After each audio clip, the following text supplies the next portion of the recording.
selamat dan sejahtera, saling mendoakan di antara kita. Jawablah, waalaikumsalam. Jawablah, Waalaikumsalam. oke. Selamat pagi, halo anak-anak hebat. Bagaimana kabarnya hari ini? Alhamdulillah. Selamat pagi, Bu. Sehat, Bu. Oke, sehat ya, tetap semangat ya. Sudah siap untuk pembelajaran hari ini? Sudah, Bu. Sebelum pembelajaran kita mulai, Ibu ingin menayangkan sebuah video. Kita saksikan videonya bersama-sama ya. Baik, Bu. Ayo, cuci tangan dulu. Yipi! Hore, ibu bikin donat. Duh, senangnya. Ini donatnya sudah matang. Baunya enak. Wah. Eits, cuci tangan dulu dong. Lupa. Lah, kok cepet amat? Kan udah basah. Bersih kok, Kak. Kalau cuci tangannya gitu aja, bakteri dan virus masih tetap ada. Jadi, cucilah tanganmu dengan benar. Caranya, pertama, basahi tangan dengan air, lalu matikan keran. Kedua, tuang sabun secukupnya. Ketiga, gosok telapak tangan yang satu ke telapak tangan yang lain. Keempat, gosok bagian punggung dan sela-sela jari bergantian. Kelima, gosok punggung dengan jari dengan posisi saling mengunci. Keenam, genggam dan gosok ibu jari dengan posisi memutar. Ketujuh, gosok bagian ujung jari ke telapak tangan agar kuku terkena air dan sabun. Kedelapan, nyalakan keran lalu bilas tangan dengan air mengalir. Kesembilan, keringkan tangan dengan lap sekali pakai. Kesepuluh, gunakan lap yang telah kamu pakai untuk menutup keran agar tanganmu tetap bersih. Dan ke-11, ingat cuci tanganmu minimal 40 detik setelah bermain, memegang hewan, dari toilet, dan lain-lain. Nah, sekarang sudah bersih deh. Saatnya makan. Nyam nyam nyam nyam nyam nyam.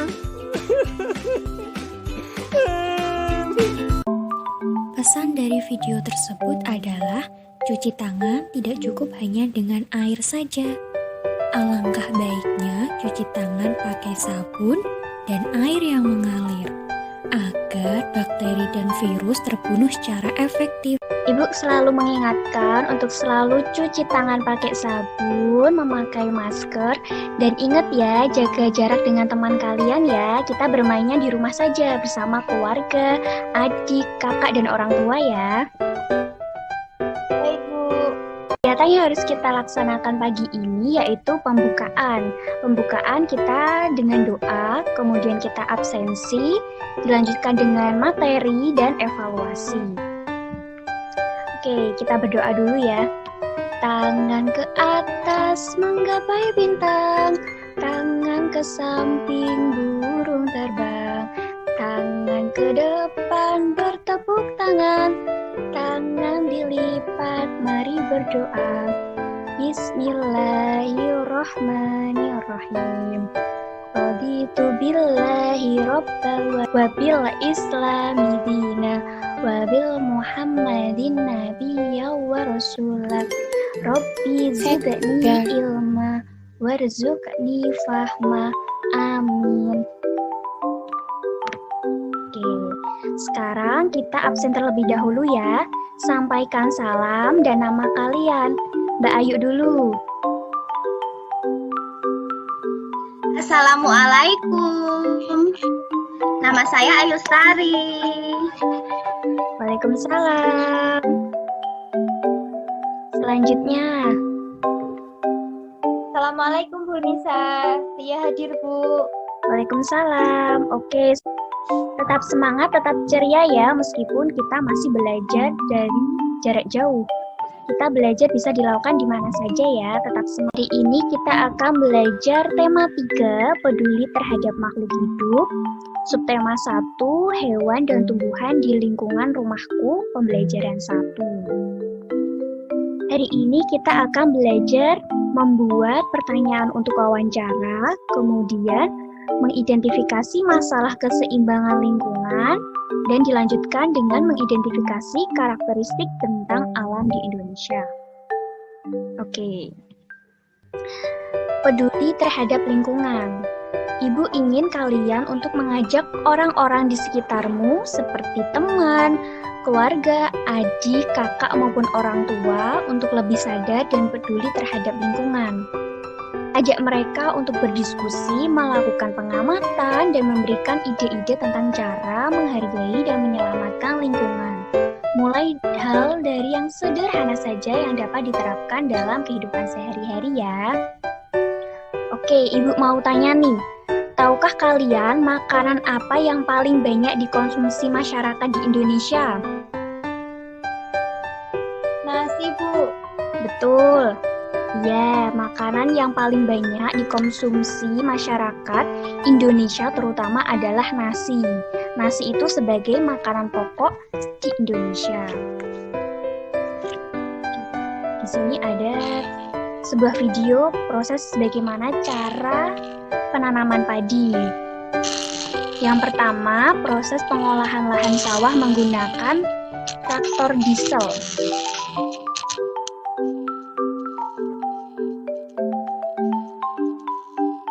Petaninya sedang mengolah lahan sawah ya.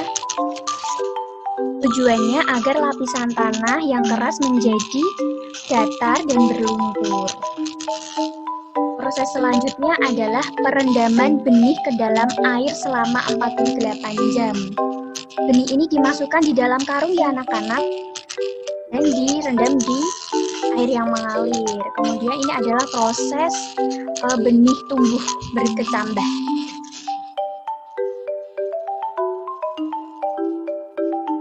Setelah itu terjadi proses penaburan benih. Penaburan benih ini dilakukan di lahan sementara.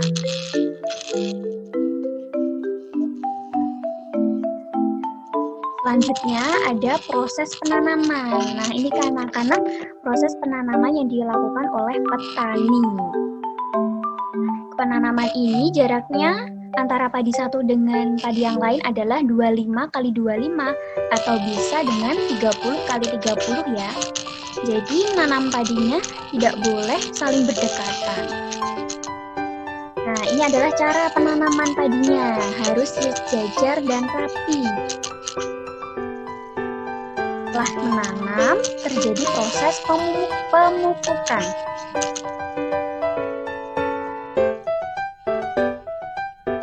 Nah, proses pemupukan ini sebagai tujuan agar padi tumbuh dengan sehat ya. Pertumbuhan padi biasanya terjadi selama 110 sampai 130 hari. Nah, selanjutnya ini adalah proses panen. Panennya ini dengan mesin kombi. Mesin kombi itu adalah mesin pemotong padi yang digunakan oleh petani. Sehingga proses panennya jadi secara cepat. Setelah panen, padi dikeringkan. Pengeringan padi dilakukan di sinar matahari. Proses yang terakhir adalah pengolahan padi menjadi beras. Pengolahan padi menjadi beras ini seperti diselap ya anak-anak, menggunakan mesin. Ini Pak Tani memasukkan padinya ke dalam mesin.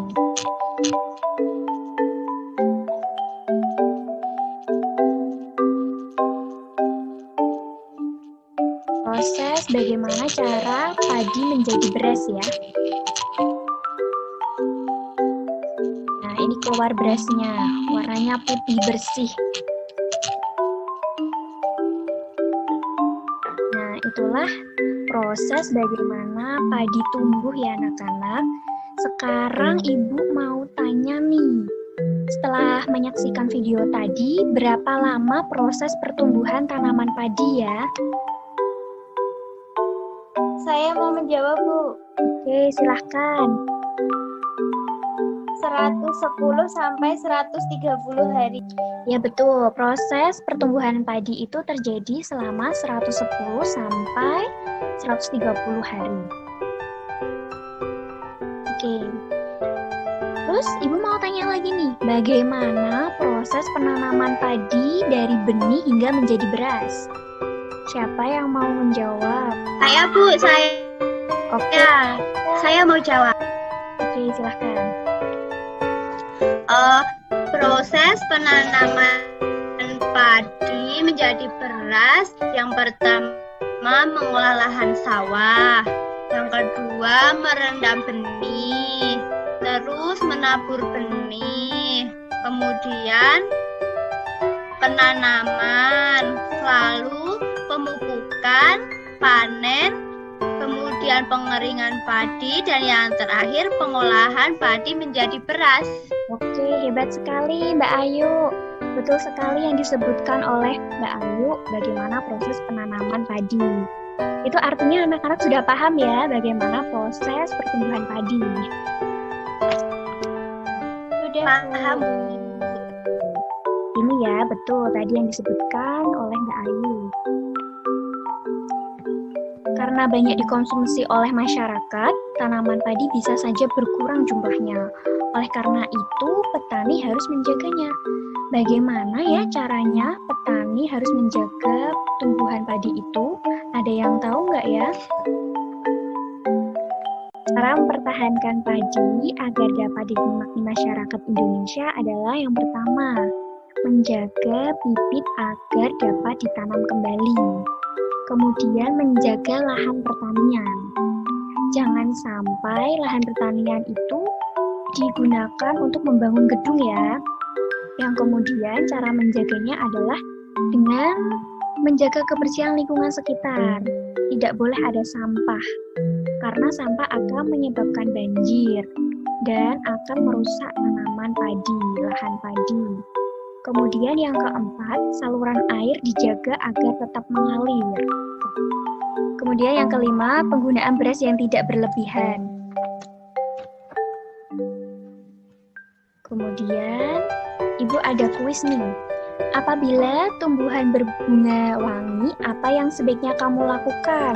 Menikmati wangi bunga tersebut atau memetik bunga tersebut?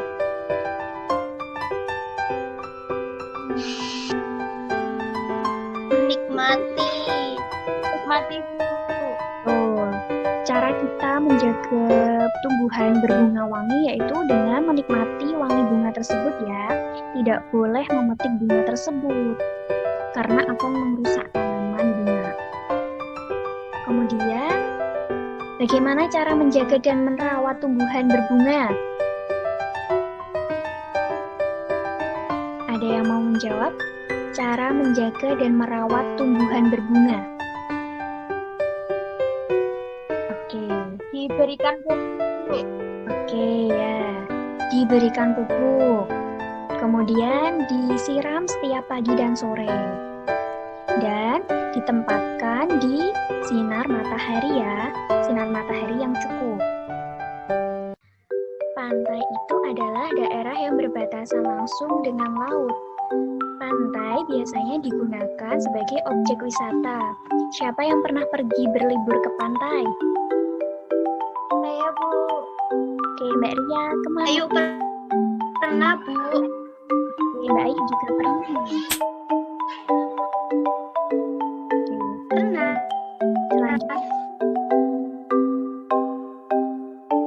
selanjutnya ada dataran tinggi.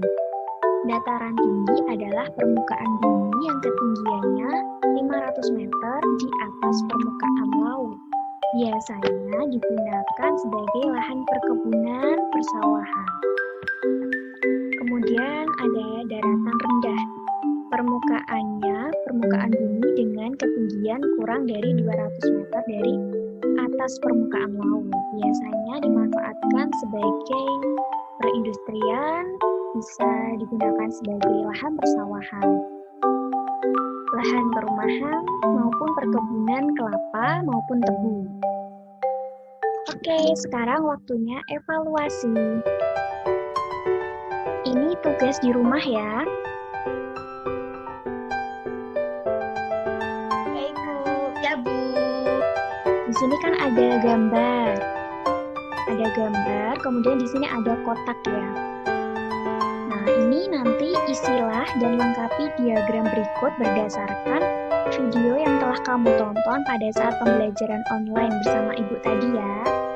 Dikerjakan di buku tugas. Oke, Baik, Bu. Ya, Bu. tugas yang kedua. Di sini ada tanaman pohon mangga dan pohon pisang. Tuliskan pertanyaan sebanyak-banyaknya mengenai tanaman di bawah ini, serta cara menjaga keseimbangan agar tanaman tersebut tidak habis. Contoh pertanyaannya ya, bagaimana cara merawat pohon mangga? Seperti itu ya. Jadi kalian harus membuat pertanyaan sebanyak-banyaknya dari gambar yang Ibu tampilkan ini, pohon mangga maupun pohon pisang. Membuat pertanyaan ya. Ya, Bu. Oke. Kumpulkan hasil pekerjaan kamu melalui WhatsApp dan batas waktu pengumpulannya adalah 1 minggu. Oke, pembelajaran ini sudah selesai. Kita berdoa dulu ya sesudah belajar.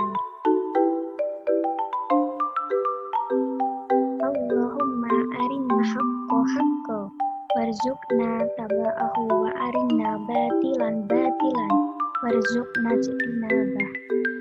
Amin.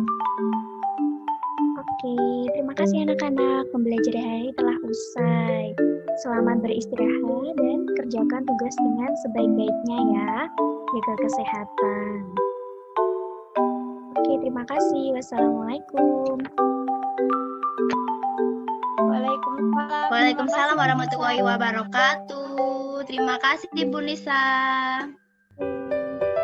Sama-sama.